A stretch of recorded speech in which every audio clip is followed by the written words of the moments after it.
Assalamualaikum dan salam sejahtera. Hari ini, kumpulan kami akan membentangkan sebuah poster yang bertajuk Pandemik COVID-19 telah memberikan kesan yang kritikal terhadap komunikasi organisasi di seluruh dunia.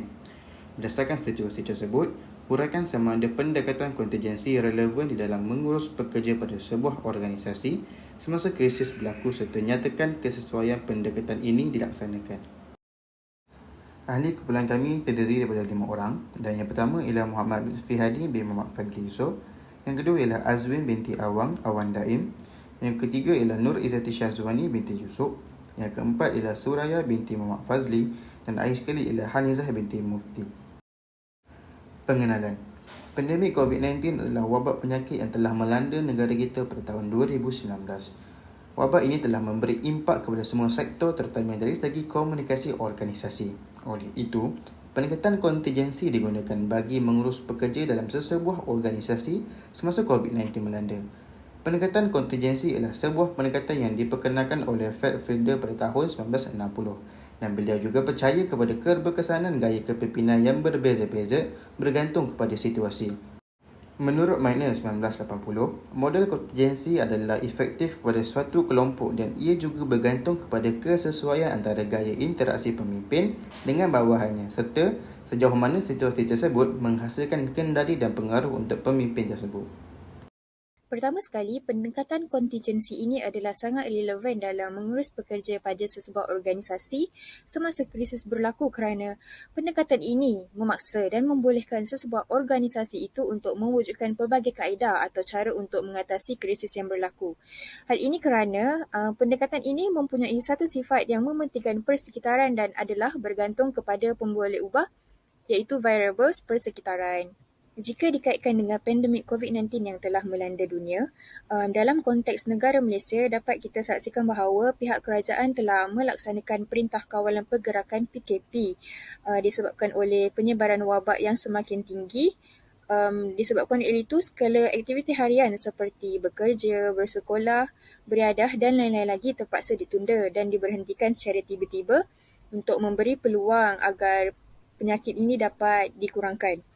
PKP yang telah dilaksanakan oleh pihak kerajaan juga telah menyebabkan masyarakat mempunyai pergerakan yang terhad sama ada untuk pergi bekerja, bersekolah ataupun melakukan aktiviti riadah. Disebabkan oleh perkara itu, terdapat beberapa organisasi yang terpaksa untuk mengubah cara pihak mereka bekerja seiring dengan PKP yang berlaku agar organisasi mereka dapat beroperasi tanpa sebarang masalah yang melibatkan pemberhentian atau penangguhan operasi dalam organisasi mereka.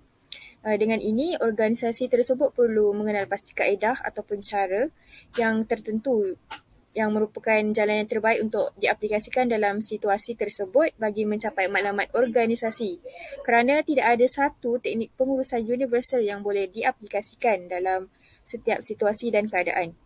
Di sinilah setiap organisasi itu perlu menekankan segala konsep ataupun teori yang ada dalam pendekatan kontingensi dan menjadikannya sebagai panduan dalam menjalankan kegiatan organisasi tersebut. Sebagai contohnya, ketika pandemik COVID-19 melanda dunia, pekerja yang bekerja di pejabat telah mengambil inisiatif baru untuk bekerja dari rumah ataupun work from home sebagai cara untuk menggantikan rutin kerja harian ketika pandemik belum lagi melanda negara.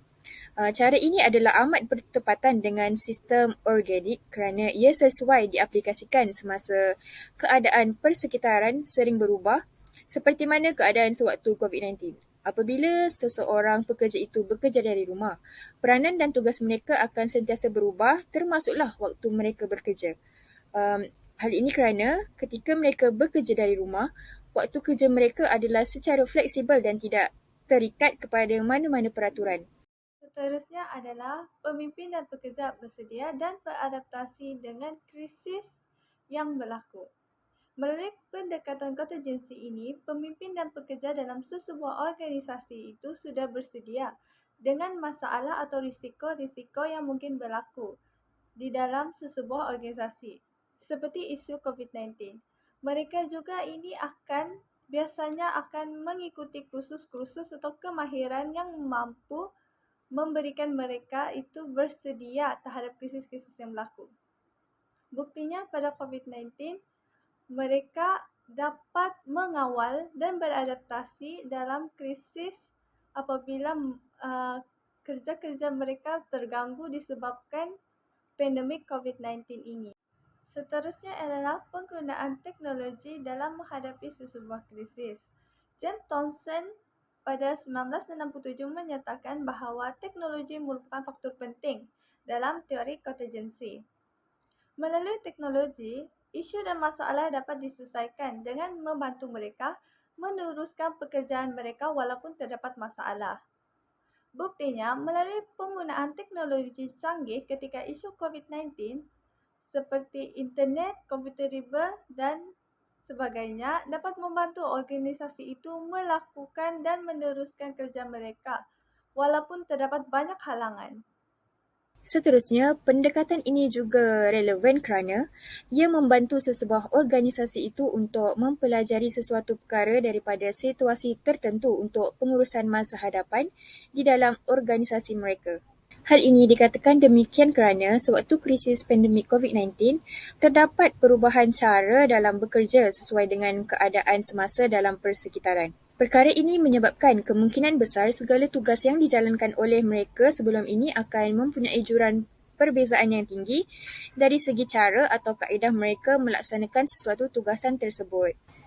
Sebagai contohnya, apabila sesebuah organisasi itu mahu mengadakan perjumpaan ataupun bermesyuarat, mereka boleh menggunakan pelbagai aplikasi secara atas talian bagi menggantikan cara tradisional seperti perjumpaan secara bersumuka atau fizikal.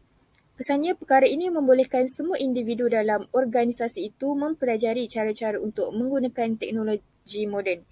Jadi, apabila krisis yang sama berlaku di masa hadapan, sesebuah organisasi itu dapat menggunakan cara yang sama untuk menjalankan perjumpaan ataupun bermesyuarat. Ini menunjukkan bahawa krisis yang berlaku di dalam sesebuah organisasi membolehkan organisasi itu untuk belajar daripada situasi tertentu dan menggunakan perkara yang telah dipelajari untuk mempengaruhi pengurusan masa hadapan sekiranya mereka berdepan dengan situasi yang sama, di samping ia dapat mengembangkan kemahiran mereka dalam pelbagai bidang. Seterusnya, saya akan membentangkan kesesuaian pendekatan kontingensi ini dilaksanakan di sesebuah organisasi. Yang pertama sekali ialah ia memberi penekanan kepada kepentingan persekitaran. Hal ini dikatakan demikian kerana sesebuah organisasi yang melaksanakan pendekatan ini perlulah beradaptasi dengan perubahan yang berlaku. Persekitaran organisasi merujuk kepada semua prestasi operasi dan organisasi yang berpotensi memberi kesan kepada faktor-faktor organisasi ataupun pasukan, di mana persekitaran organisasi dalam kelangsungan hidup dan pembangunan organisasi memainkan peranan yang penting dalam aktiviti-aktiviti organisasi dan pengurusan dalaman dan luaran keadaan objektif.